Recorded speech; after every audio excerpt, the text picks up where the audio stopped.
സഹോദരങ്ങളെ, കർത്താവായ യേശുക്രിസ്തുവിൻ്റെ നാമത്തിൽ നിങ്ങളെ ഏവരെയും വീണ്ടും ഈ ബൈബിൾ സ്റ്റഡീസിലേക്ക് സ്വാഗതം ചെയ്യുന്നു. നമ്മൾ വെളിപ്പാട് പുസ്തകമാണ് പഠിച്ചുകൊണ്ടിരിക്കുന്നത്. കഴിഞ്ഞ ക്ലാസ്സിൽ നമ്മൾ ഈ ചാർട്ടിൻ്റെ സഹായത്തോടെ 7 മുദ്രകൾ പൊട്ടിക്കുമ്പോൾ എന്തൊക്കെയാണ് സംഭവിക്കുന്നത് എന്ന് മനസ്സിലാക്കി. ഇന്നിനി 7 കാഹളങ്ങളിൽ എന്താണ് സംഭവിക്കാൻ പോകുന്നത് എന്ന് നോക്കാം. നമ്മളിപ്പോൾ ജീവിച്ചുകൊണ്ടിരിക്കുന്നത് 6-ാം മുദ്ര പൊട്ടിക്കുമ്പോൾ സംഭവിക്കാനിരിക്കുന്ന റാപ്ചറിൻ്റെ തൊട്ടടുത്തുള്ള 5-ാം മുദ്രയുടെ കാലത്താണ് എന്ന് നമുക്ക് ചുറ്റും നടക്കുന്ന സംഭവങ്ങളിൽ നിന്നും മനസ്സിലാക്കാവുന്നതാണ്.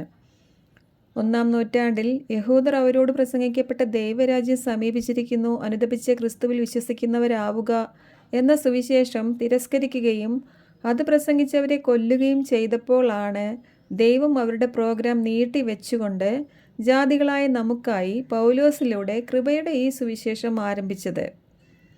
ഇനി ഇവിടെയും അന്ന് യഹൂദർ ചെയ്തതുപോലെ ജാതികൾ ഈ സുവിശേഷത്തെ തിരസ്കരിക്കുകയും ഇത് പ്രസംഗിക്കുന്നവരെ കൊല്ലുകയും ചെയ്യുമ്പോഴാണ് ഈ പദ്ധതി ദൈവം നിർത്തി നമ്മളെ റാപ്ചർ ചെയ്യാൻ പോകുന്നത്. 5-ാം മുദ്രയിലാണ് ഈ രക്തസാക്ഷി മരണങ്ങൾ നടക്കാൻ പോകുന്നതും ജാതികളുടെ പൂർണ്ണ സംഖ്യ തികയാൻ പോകുന്നതും. ഇതെല്ലാം കഴിഞ്ഞ ക്ലാസ്സുകളിൽ നമ്മൾ മനസ്സിലാക്കിയതാണ്. ഇപ്പോൾ തന്നെ ലോകത്തിൽ പലയിടത്തും ബൈബിൾ ബാൻ ചെയ്യുകയും സുവിശേഷം പ്രസംഗിക്കുന്നവരെയും വിശ്വാസികളെയും പീഡിപ്പിക്കുകയും കൊല്ലുകയും ചെയ്യുന്നുണ്ട് എന്ന് നമുക്കറിയാം. ഈ രക്തസാക്ഷി മരണങ്ങൾ ലോകത്ത് പലയിടത്തും പരസ്യമായി നടക്കുമ്പോൾ ദൈവം ഈ പദ്ധതി നിർത്തി റാപ്ചർ നടത്താൻ പോവുകയാണ്. അതുപോലെ തന്നെ കർത്താവ് ഭൂമിയിലായിരുന്നപ്പോൾ പറഞ്ഞു, നിങ്ങൾ യുദ്ധങ്ങളെപ്പറ്റി കേൾക്കും, യുദ്ധങ്ങളെ പറ്റിയുള്ള കിംവദന്തികളും കേൾക്കും, എന്നാൽ നിങ്ങൾ അസ്വസ്ഥരാകരുതേ, കാരണം ഇതെല്ലാം സംഭവിക്കേണ്ടതാണ് എന്ന്. വീണ്ടും പറഞ്ഞു, ജനം ജനത്തിനെതിരായും രാജ്യം രാജ്യത്തിനെതിരായും ഉണർന്നെഴുന്നേൽക്കും, ക്ഷാമങ്ങളും ഭൂകമ്പങ്ങളും പല സ്ഥലങ്ങളിലും ഉണ്ടാകും, എന്നാൽ ഇതെല്ലാം ഈറ്റുനോവിൻ്റെ ആരംഭം മാത്രമാണ് എന്നാണ് കർത്താവ് പറഞ്ഞത്. അപ്പോൾ ഈറ്റുനോവ് എപ്പോഴാണ് ആരംഭിക്കുക? അത് 6-ാം കാഹളം മുഴങ്ങുമ്പോൾ 2 സാക്ഷികൾ വരുമ്പോൾ മാത്രമേ അവരുടെ 7 വർഷം സ്റ്റാർട്ട് ചെയ്യുക തന്നെയുള്ളൂ. 7-ാം കാഹളത്തിലാണ് അവരുടെ പ്രസവ വേദന ആരംഭിക്കുന്നത്, അതായത് വെളിപ്പാട് പുസ്തകത്തിൻ്റെ 12-ാം അധ്യായത്തിൽ. അപ്പോൾ അതിനു മുൻപായി നടക്കേണ്ട പല ലക്ഷണങ്ങളുമാണ് കർത്താവ് പറഞ്ഞ മത്തായി 24-ലെ പല കാര്യങ്ങളുമാണ് ഇന്ന് ഭൂമിയിൽ നടന്നുകൊണ്ടിരിക്കുന്നത്. പൗലോസ് അപ്പസ്തോലനിലൂടെ ഈ മിസ്റ്ററി ഗോസ്പൽ റിവീൽ ആയതുകൊണ്ട് ഇതിനിടയിൽ ഒരു പ്രോഫസിയും നടക്കാൻ പാടില്ല എന്ന് നിയമമില്ല. അവരുടെ പ്രോഗ്രാമിനിടയിൽ നമുക്കായി ദൈവം ഒരു കൃപാകാലം അനുവദിച്ചിരിക്കുന്നത് കൊണ്ട് നമ്മളിപ്പോൾ കർത്താവ് പറഞ്ഞ ആ ലക്ഷണങ്ങളുടെയൊക്കെ ഇടയിലാണ് ജീവിച്ചു കൊണ്ടിരിക്കുന്നത്. കർത്താവ് പറഞ്ഞ കാര്യങ്ങളെല്ലാം കർത്താവിൻ്റെ സെക്കൻഡ് കമ്മിങ്ങിൻ്റെ ലക്ഷണങ്ങളായി പറഞ്ഞ കാര്യങ്ങളാണ്. അത് ഇതിനിടയിൽ സംഭവിച്ചു കൊണ്ടിരിക്കുകയാണ്. നമുക്കറിയാം, റാപ്ചർ കഴിഞ്ഞ് വീണ്ടും കുറച്ച് വർഷങ്ങൾ കഴിഞ്ഞിട്ടേ സെക്കൻഡ് കമ്മിങ് നടക്കുകയുള്ളൂ. അപ്പോൾ സെക്കൻഡ് കമ്മിങ്ങിന് മുൻപായി നടക്കണമെന്ന് പറഞ്ഞ യുദ്ധങ്ങളും യുദ്ധശ്രുതികളും ഭൂകമ്പങ്ങളും ആണ്, പകർച്ചവ്യാധികളും ഒക്കെയാണ് ഇപ്പോൾ നടന്നുകൊണ്ടിരിക്കുന്നത്. അപ്പോൾ നമ്മളിവിടെ ആയിരിക്കുന്ന സമയത്ത് തന്നെയാണ് കർത്താവ് പറഞ്ഞ പല കാര്യങ്ങളും നടക്കുന്നത് എന്ന് മനസ്സിലാക്കണം. പൗലോസിന് വെളിപ്പെട്ട മിസ്റ്ററിയുടെ ഈ കാലഘട്ടത്തിൽ യാക്കോബിൻ്റെ കഷ്ടകാലം എന്ന് പറയുന്ന അവസാനത്തെ ആ 7 വർഷത്തെ മഹോപദ്രവകാലം മാത്രമേ നടക്കാൻ പാടില്ലാത്തതുള്ളൂ. അതിനു മുൻപായി നടക്കേണ്ട പല സംഭവങ്ങളും നമ്മൾ ഇപ്പോൾ ഇവിടെ ഉള്ളപ്പോൾ തന്നെ നടന്നുകൊണ്ടിരിക്കുകയാണ്. കണ്ണിൻ്റെ മുൻപിൽ പല പ്രവചനങ്ങളും നിറവേറുന്നത് കണ്ടിട്ടും പലർക്കും ഇത് മനസ്സിലാകുന്നില്ല. 1-ാം മുദ്ര മുതലേ നടക്കാനുള്ള സകല കാര്യങ്ങളും 7 വർഷത്തെ കാലയളവിൽ സംഭവിക്കേണ്ട കാര്യങ്ങളാണെന്നാണ് പലരും ഇപ്പോഴും വിചാരിച്ചു വച്ചിരിക്കുന്നത്. അതുകൊണ്ട് മനസ്സിലാക്കുക, 5-ാം മുദ്ര വരെയും ഇതിനകം പൊട്ടിക്കഴിഞ്ഞിരിക്കുകയാണ്. അതിൽ പറഞ്ഞ പല സംഭവങ്ങളുമാണ് ഇന്ന് ലോകത്ത് കണ്ടുകൊണ്ടിരിക്കുന്നത്. മത്തായി 24-ൽ ഈ കാര്യങ്ങളൊക്കെയും പറഞ്ഞ ശേഷം കർത്താവ് പറഞ്ഞത് ഇതെല്ലാം ഈറ്റുനോവിൻ്റെ ആരംഭം മാത്രമാണ് എന്നാണ്.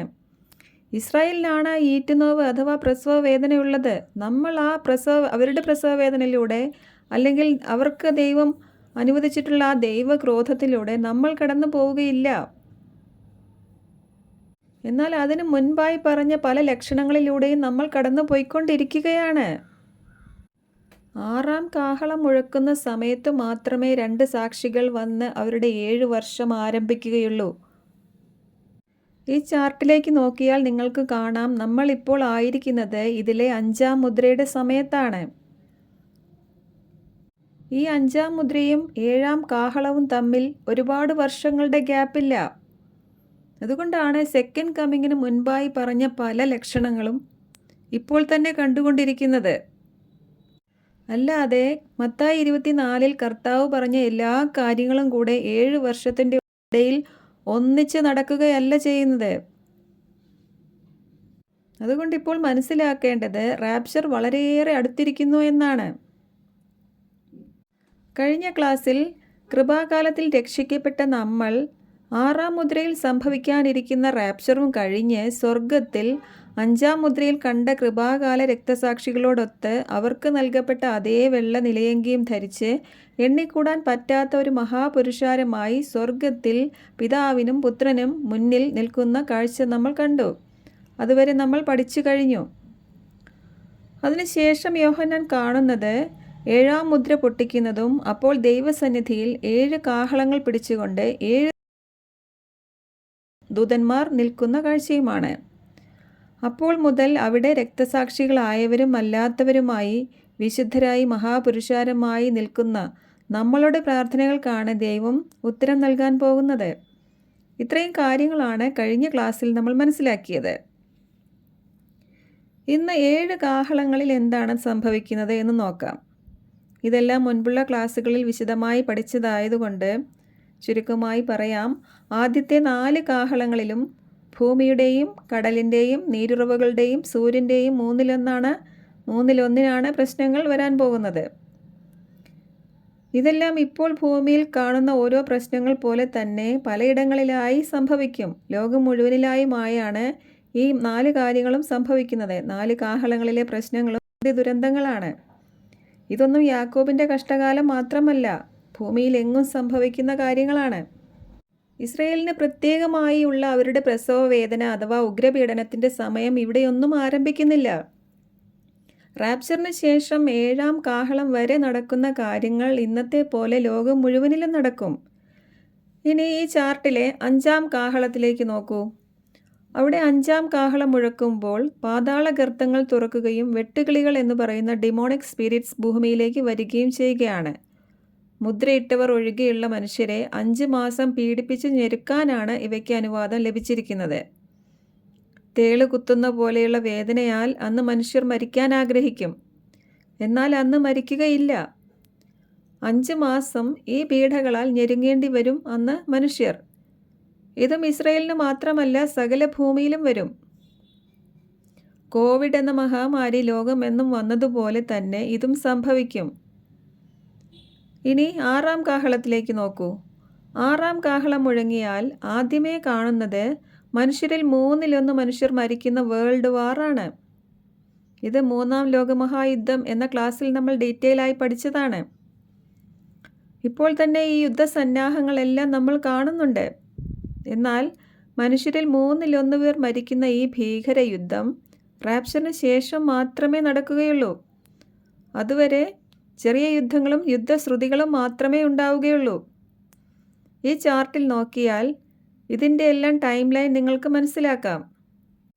നമ്മളിപ്പോൾ കണ്ടുകൊണ്ടിരിക്കുന്ന യുദ്ധങ്ങളും യുദ്ധശ്രുതികളും യുദ്ധസന്നാഹങ്ങളും ഒക്കെ കാണുമ്പോൾ യുദ്ധം വരാൻ പോകുന്നു എന്നതിലുപരി റാപ്ചർ വളരെയേറെ അടുത്തിരിക്കുന്നു എന്നാണ് നമ്മൾ മനസ്സിലാക്കേണ്ടത്. പകലിൻ്റെ മക്കളായി നമ്മൾക്ക് മാത്രമേ ഈ അറിവുള്ളൂ. ഇനി ഈ യുദ്ധം കഴിഞ്ഞാൽ എന്താണ് സംഭവിക്കുക എന്ന് നോക്കൂ. ഈ യുദ്ധത്തിൽ ഇസ്രായേലാണ് ജയിക്കുക. അതുകൊണ്ടാണ് 10-ാം അധ്യായത്തിൽ അവർ ദേവാലയം പണിയുന്നത്. ഈ യുദ്ധത്തിൽ അവർ ജെറുസലേം ടെമ്പിൾ മൗണ്ടിൽ ഇന്ന് കാണുന്ന കാര്യങ്ങളെല്ലാം തകർത്തിട്ടുണ്ടാകും. 6-ാം കാഹളത്തിൽ 3 കാര്യങ്ങളാണ് നടക്കുന്നത്. ഈ വേൾഡ് വാറിന് ശേഷം യഹൂദർക്ക് ജെറുസലേമിൽ ദേവാലയം പണിയാൻ ഓർഡർ ലഭിക്കും. ദേവാലയത്തിൻ്റെ പണിയാണ് 6-ാം കാഹളത്തിൽ 2ാമതായി നടക്കുന്നത്. അതായത് യുദ്ധം 9-ാം അധ്യായത്തിൽ നടക്കും. അതിനുശേഷം 10-ാം അധ്യായത്തിൽ കാണിച്ചിരിക്കുന്നത് ദേവാലയ നിർമ്മാണമാണ്. ദൈവം വസിക്കുന്ന ആലയമായ നമ്മൾ ഇപ്പോൾ ഇവിടെ ആയിരിക്കുന്ന കാലത്തോളം ജെറുസലേമിൽ ഒരു ദേവാലയം വരികയില്ല. ഇതെല്ലാം തടുക്കുന്നവൻ വഴിമാറിയാൽ അതിൻ്റെ ശേഷം അഥവാ നമ്മൾ ഇവിടുന്ന് റാപ്ചറായ ശേഷം മാത്രമേ നടക്കുകയുള്ളൂ.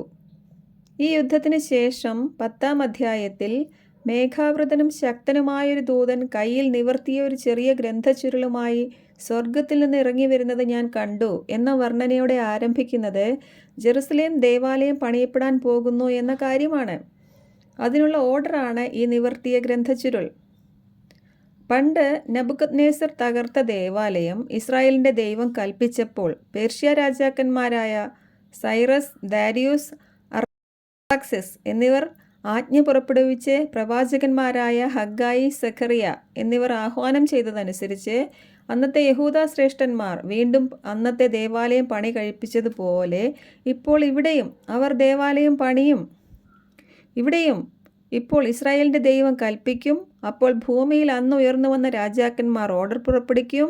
യഹൂദർ അത് പണിയുകയും ചെയ്യും. 10-ാം അധ്യായത്തിലാണിത് നടക്കാൻ പോകുന്നത്. അതായത് 6-ാം കാഹളത്തിലെ 2ാമത്തെ സംഭവമാണ് ഈ ദേവാലയത്തിൻ്റെ നിർമ്മാണം.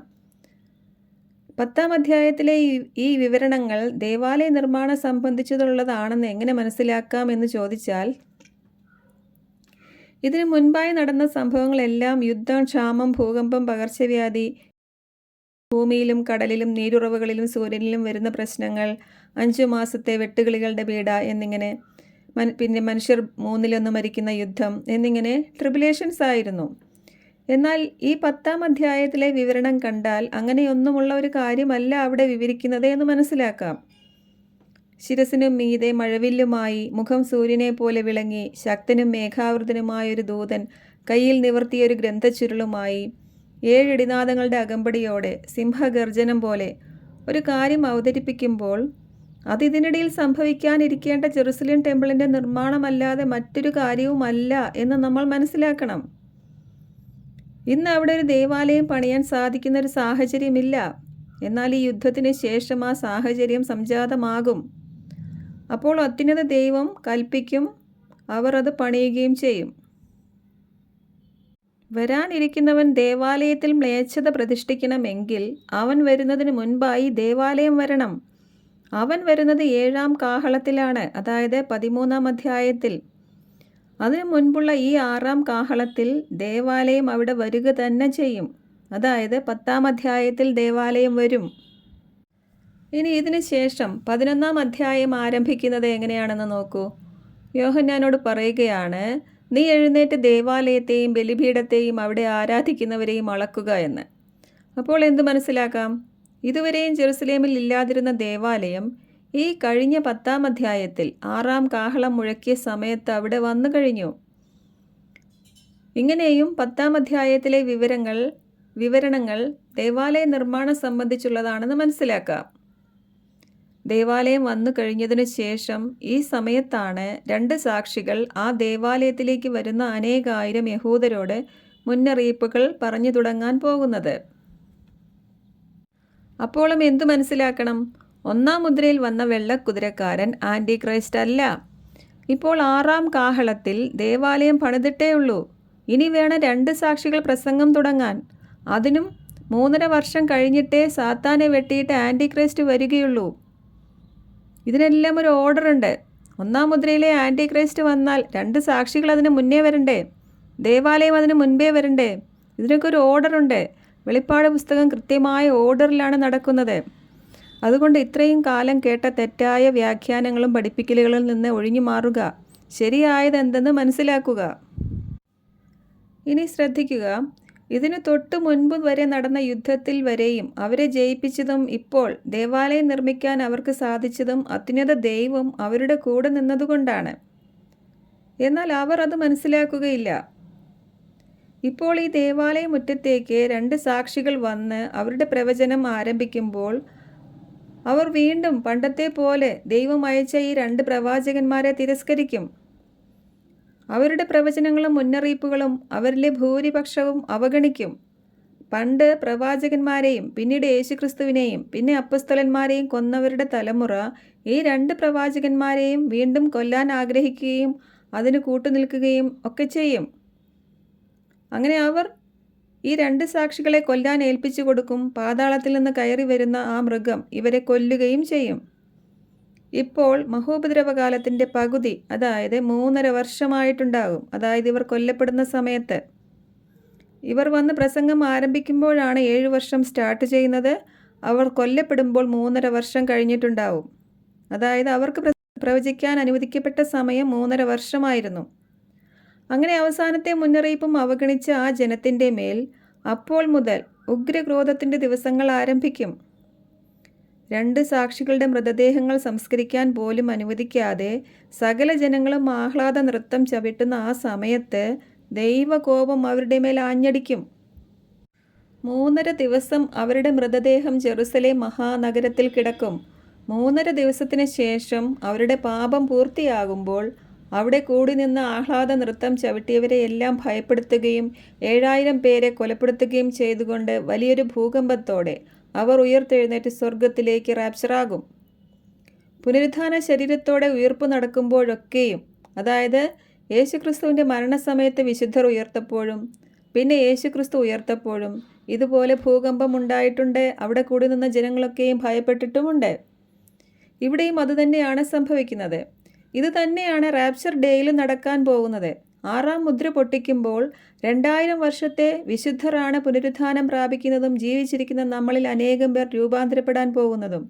അങ്ങനെ 6-ാം മുദ്രയിൽ റാപ്ചർ നടക്കുന്നത് കൊണ്ടാണ് അവിടെ വലിയൊരു ഭൂകമ്പമുണ്ടായി, സൂര്യൻ കറുത്തു, ആകാശം മാറിപ്പോയി, ഭൂമിയിലുള്ളവരൊക്കെയും ഭയന്ന് ഓടിയൊളിച്ചു എന്നിങ്ങനെ എഴുതിയിരിക്കുന്നത്. അല്ലാതെ അവിടെ ഗ്രേറ്റ് ട്രിബുലേഷൻ ആരംഭിച്ചതല്ല. ഗ്രേറ്റ് ട്രിബുലേഷൻ്റെ അവസാന 3.5 വർഷങ്ങൾ ആരംഭിക്കുന്നത് ഇവിടെ 2 സാക്ഷികളെ കൊന്ന് അവർ ഉയർത്ത് റാപ്ചറായാൽ ഉടനെ മുഴക്കുന്ന 7-ാം കാഹളത്തിലാണ്. യാക്കോബിൻ്റെ കഷ്ടകാലം അഥവാ അവരുടെ പ്രസവ വേദന ആരംഭിക്കുന്നത് ഈ 7-ാം കാഹളം മുഴക്കുന്ന സമയത്തു മാത്രമാണ്. ഈ ചാർട്ടിൽ 7 കാഹളങ്ങൾ എന്നെഴുതിയിരിക്കുന്നതിൻ്റെ താഴെയായി പച്ച സർക്കിൾ കാണുന്ന സ്ഥലത്താണ് 2 സാക്ഷികൾ വന്ന് 7 വർഷം ആരംഭിക്കുന്നത്. അതിൻ്റെ അപ്പുറത്ത് കാണുന്ന ചെറിയ ചുവന്ന സർക്കിൾ കാണുന്നിടത്താണ് മിഖായേൽ സാത്താനെ വെട്ടി ഭൂമിയിലേക്ക് എറിയുന്നതും അവൻ 2 സാക്ഷികളെ കൊന്ന ഇവൻ്റെ മേലായി അവൻ ആൻറ്റി ക്രൈസ്റ്റായി മാറുന്നതും ഉഗ്രപീഡനത്തിൻ്റെ അവസാന 3.5 വർഷങ്ങൾ ആരംഭിക്കുന്നതും. ഇതൊക്കെ എത്ര പ്രാവശ്യം പറഞ്ഞിട്ടും മനസ്സിലാകാത്തവർക്ക് വേണ്ടിയാണ് ഇപ്പോൾ ഞാനിത് വീണ്ടും വീണ്ടും പറയുന്നത്. 11-ാം അധ്യായത്തിൽ 6-ാം കാഹളം മുഴക്കിയ സമയത്ത് ആൻറ്റി ക്രൈസ്റ്റ് ആകാൻ പോകുന്ന ഇവനെ പാതാളത്തിൽ നിന്നും കയറി വരുന്നവനായി കാണിക്കുന്നുണ്ട്. അതായത് ഇവൻ പണ്ടുണ്ടായിരുന്നവനും വീണുപോയ 5 പേരിൽ ഒരുവനുമാണെന്ന് 11-ാം അധ്യായത്തിൽ കാണിക്കുകയാണ്. അതിനു മുൻപേ അവൻ ഇവിടെ ഉണ്ട്. നമ്മൾ റാപ്ചർ ആകുമ്പോഴും ജെറുസലേം ടെമ്പിൾ പണിയുമ്പോഴും ഒക്കെ അവൻ ഭൂമിയിലുണ്ട്. എന്നാൽ അപ്പോഴൊന്നും അവൻ പവർഫുൾ ആയിരിക്കുകയില്ല. അവൻ്റെ രൂപമാറ്റങ്ങളാണ് ഓരോ അധ്യായത്തിലും മുന്നോട്ട് കാണിക്കുന്നത്. പാതാളത്തിൽ നിന്നും കയറി വന്നവനായി 2 സാക്ഷികളെ കൊന്നിട്ട് നിൽക്കുന്ന ഈ സമയത്ത് അവൻ ജനങ്ങളെല്ലാം അംഗീകരിക്കുന്ന 7-ാമത്തെ കിങ് ആയി മാറിക്കഴിയും. കാരണം 2 സാക്ഷികളെ കൊന്നു കഴിയുമ്പോൾ ലോകജനമെല്ലാം സമ്മാനങ്ങൾ വരെ കൈമാറിക്കൊണ്ട് സന്തോഷിക്കുകയാണ്. അങ്ങനെ അന്നത്തെ ജനമെല്ലാം ഇവനെ പുകഴ്ത്തുകയും ഇവൻ അന്ന് ലോകത്തിൻ്റെ ഹീറോ ആവുകയും ചെയ്യും. ഇവനെ ക്രൂശിക്കുക, ഞങ്ങൾക്ക് രാജാവായി സീസർ മതി എന്ന് പറഞ്ഞ യഹൂദരുടെ തലമുറ വീണ്ടും ദൈവം അവസാനമായി അയച്ച 2 സാക്ഷികളെ കൊല്ലാൻ കൂട്ടുനിൽക്കുകയും അവരെ കൊന്നപ്പോൾ ആഹ്ലാദിക്കുകയും അവരെ കൊന്നവനെ അവരുടെ രക്ഷകനായി സ്വീകരിക്കുകയും ചെയ്യും. ഈ സമയത്താണ് ദൈവക്രോധം അവരുടെ മേൽ വരാൻ പോകുന്നത്. ഈ സമയത്താണ് അവരുടെ പ്രസവ വേദന ആരംഭിക്കുന്നത്. ഈ സമയത്ത് സാത്താൻ അവൻ്റെ സൈന്യത്തിൽ 1/3 ഭൂമിയിലേക്ക് എറിഞ്ഞിട്ടുണ്ടാകും. അപ്പോൾ ആണ് ജെറുസലേമിന് ചുറ്റും സൈന്യം പാളയമടിക്കുന്നത്. വെളിപ്പാട് പുസ്തകത്തിലെ ഓരോ സംഭവങ്ങളും ഇങ്ങനെ വളരെ കൃത്യതയോടെ ക്രോണോളജിക്കൽ ഓർഡറിലാണ് എഴുതിയിരിക്കുന്നത്. നടക്കാൻ പോകുന്ന, ചരിത്രത്തിൽ നടക്കേണ്ട ഓർഡറിലാണ് ഇത് എഴുതിയിരിക്കുന്നത്. ഇതിലൊന്നും തന്നെ ഡിസോർഡർ ആയിട്ടില്ല. യോഹന്നാൻ ആത്മാവിലായി ഒരു സ്പിരിച്വൽ തിങ് കാണുമ്പോൾ ഭൂമിയിൽ അതിൻ്റെ ഫിസിക്കൽ സംഭവം നടക്കും. ഇങ്ങനെ ജെറുസലേമിന് ചുറ്റും സൈന്യം, സാത്താൻ്റെ സൈന്യം പാളയമടിച്ചിരിക്കുന്നത് കണ്ടാൽ അതിൻ്റെ നാശം അടുത്തിരിക്കുന്നു എന്ന് മനസ്സിലാക്കി ഒന്നും എടുക്കാൻ നിൽക്കാതെ ഉടനെ അവിടുന്ന് ഓടിക്കൊള്ളണം എന്നാണ് യേശു ക്രിസ്തു ഭൂമിയിലായിരുന്നപ്പോൾ പറഞ്ഞത്. ഇപ്പോൾ സാത്താൻ അവൻ്റെ സൈന്യത്തിൽ 1/3 ഭൂമിയിലേക്ക് എറിഞ്ഞിട്ടിരിക്കുകയാണ്. അതായത് അത് സ്പിരിച്വലി യോഹന്നാൻ കാണുമ്പോൾ ഭൂമിയിൽ എന്ത് സംഭവിക്കും? ഭൂമിയിൽ അവൻ്റെ സൈന്യം ജെറുസലേമിന് ചുറ്റും പാളയമടിച്ചിട്ടുണ്ടാകും. ഈ സമയത്താണ് ഇസ്രായേൽ എന്ന സ്ത്രീ പ്രസവ വേദനയാൽ നിലവിളിക്കുന്നത്. ഇപ്പോൾ ഇത്രയും ദിവസം അവരോടും ലോകം മുഴുവനോടും ദൈവരാജ്യം വരാൻ പോകുന്നു, അനുദപിച്ച് യേശുക്രിസ്തുവിൽ വിശ്വസിക്കുക എന്ന് പ്രസംഗിച്ച 7-ാം അധ്യായത്തിൽ മുദ്രയിട്ട ആ 144,000 യഹൂദ പുരുഷന്മാർ അഥവാ ആൺകുട്ടി എന്ന് വിശേഷിക്കപ്പെട്ട ആ 144,000 പേർ ഇപ്പോൾ സ്വർഗത്തിലേക്ക് എടുക്കപ്പെടും അഥവാ റാപ്ചറാകും. അവരെ പ്രസവിച്ച ഇസ്രായേൽ എന്ന സ്ത്രീ മരുഭൂമിയിലേക്ക് ഈ സമയത്ത് ഓടി രക്ഷപ്പെട്ടിട്ടുമുണ്ടാകും.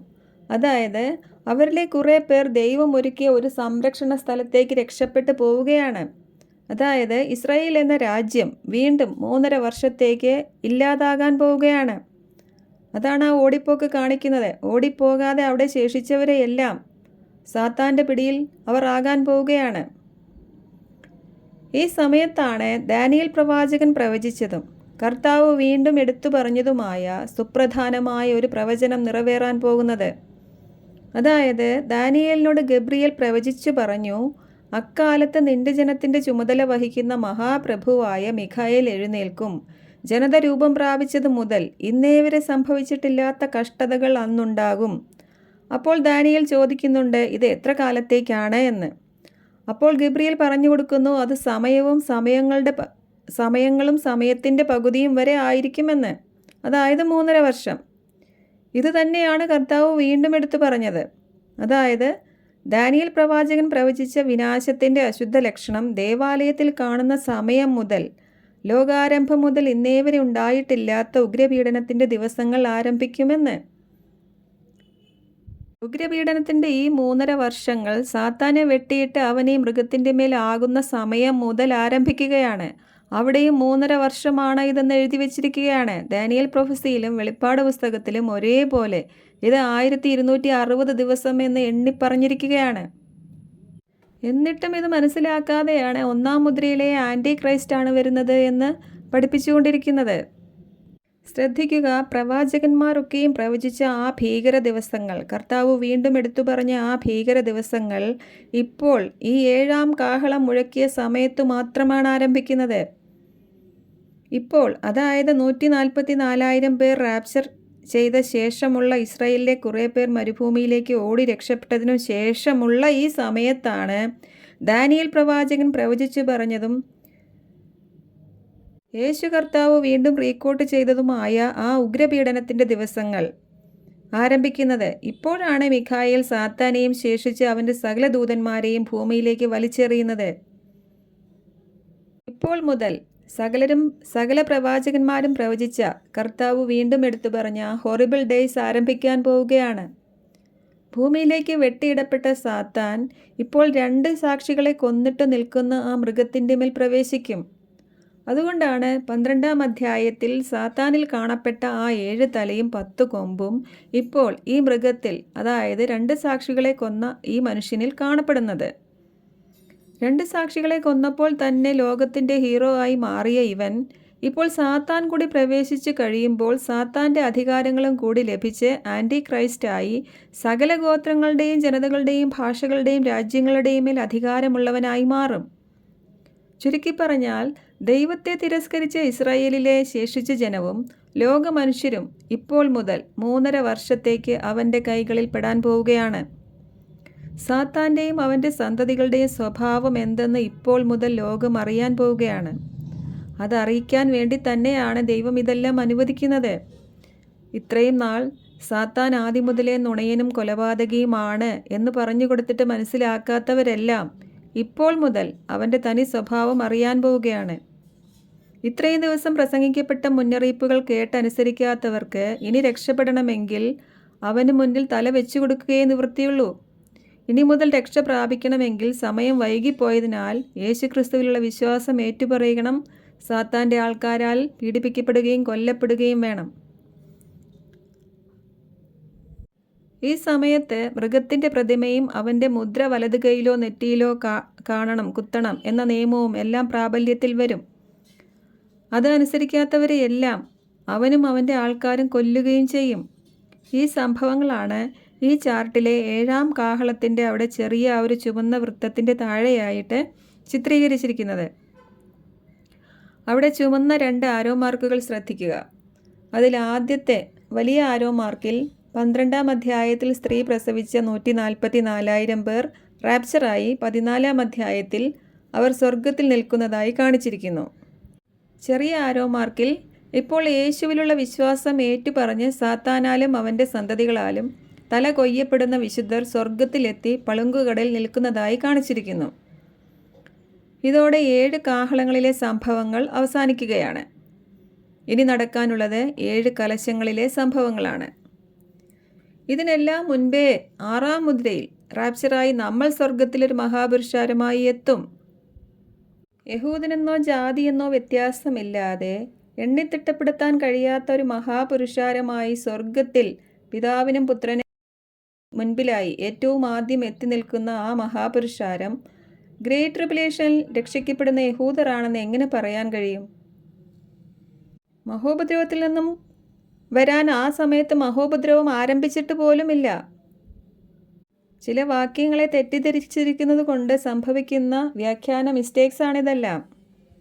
മഹോപദ്രവ കാലത്തിൻ്റെ 7 വർഷ കാലയളവിൽ ഇസ്രയേലിൽ നിന്നും രക്ഷിക്കപ്പെടുന്നത് ആദ്യം അവരിലെ ആദ്യ ഫലമായ 144,000 പേരും, പിന്നെ മരുഭൂമിയിലേക്ക് ഓടി രക്ഷപ്പെട്ടവരും, പിന്നെ ഇപ്പോൾ വിശ്വാസം ഏറ്റുപറഞ്ഞ് തല ഛേദിക്കപ്പെട്ടവരുമാണ്. പിന്നെ യേശുക്രിസ്തുവിൽ വിശ്വസിച്ച ശേഷം മറ്റു കാരണങ്ങളാൽ മരിച്ചുപോയവരും ഉണ്ടാവും. 7 വർഷം ആരംഭിക്കുന്നത് തന്നെ 2 സാക്ഷികൾ ജെറുസലേമിൽ പ്രസംഗം തുടങ്ങുമ്പോൾ മാത്രമാണ്. അതുകൊണ്ട് ഒരിക്കൽ കൂടി മനസ്സിലാക്കുക, 1-ാം മുദ്രയിൽ വരുന്നത് ആൻറ്റി ക്രൈസ്റ്റ് അല്ല. 7-ാം അധ്യായത്തിൽ കാണുന്ന എണ്ണിത്തിട്ടപ്പെടുത്താൻ പറ്റാത്ത സകല ജനതകളിലും ഗോത്രങ്ങളിലും ഭാഷകളിലും രാജ്യങ്ങളിലും നിന്നുള്ള മഹാപുരുഷാരം ഗ്രേറ്റ് ട്രിബുലേഷൻ ടൈമിൽ രക്ഷിക്കപ്പെടുന്നവർ അല്ല. അത് കൃപാകാലത്തിൽ രക്ഷിക്കപ്പെട്ട യഹൂദനെന്നോ ജാതിയെന്നോ വ്യത്യാസമില്ലാതെ കൃപയാൽ യേശുക്രിസ്തുവിൻ്റെ നീതിയാൽ രക്ഷദാനമായി സ്വീകരിച്ചവർ തന്നെയാണ്. അത് നമ്മൾ തന്നെയാണ്. ഈ സത്യങ്ങൾ തിരിച്ചറിയുക.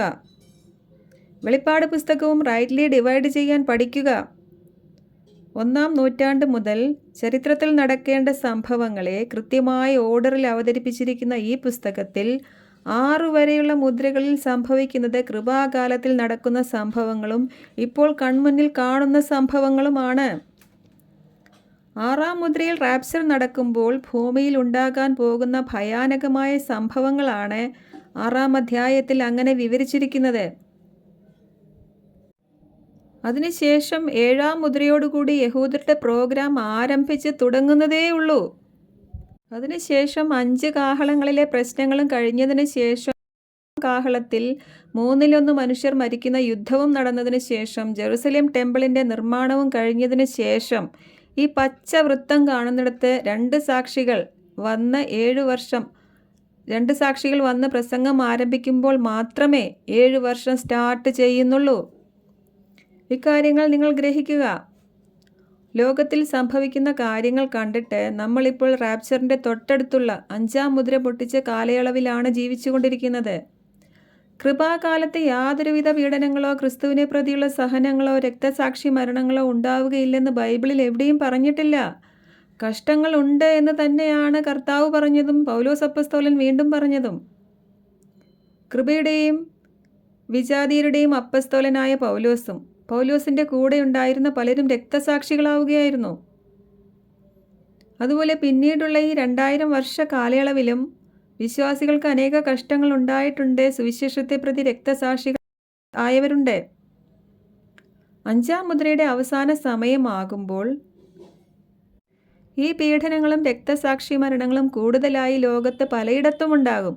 ലോകം മുഴുവനായി ഈ സുവിശേഷം തിരസ്കരിക്കും. ഇത് പ്രസംഗിക്കുന്ന പലരെയും ലോകം കൊല്ലുകയും ചെയ്യും.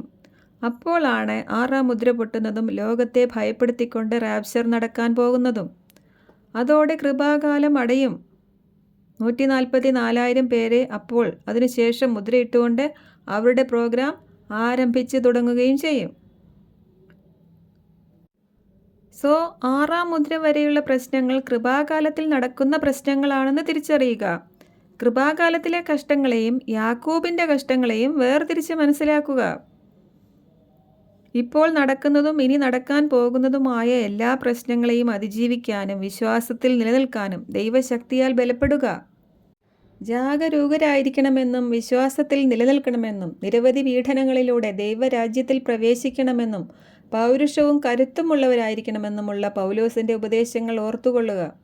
ഈ ചാർട്ടിൽ ഇനി ബാക്കിയുള്ള 7 കലശങ്ങളിൽ സംഭവിക്കുന്ന കാര്യങ്ങൾ അടുത്ത ക്ലാസ്സിൽ പറയാം. നിങ്ങളുടെ അഭിപ്രായങ്ങൾ കമൻസായി രേഖപ്പെടുത്തുക. സംശയങ്ങളുള്ളവർക്ക് വിളിക്കുകയോ മെസ്സേജ് ചെയ്യുകയോ ചെയ്യാം, മറുപടി തരുന്നതാണ്. അടുത്ത ക്ലാസ്സിൽ വീണ്ടും കാണാം. ദൈവമേവരെയും അനുഗ്രഹിക്കട്ടെ. ആമേൻ.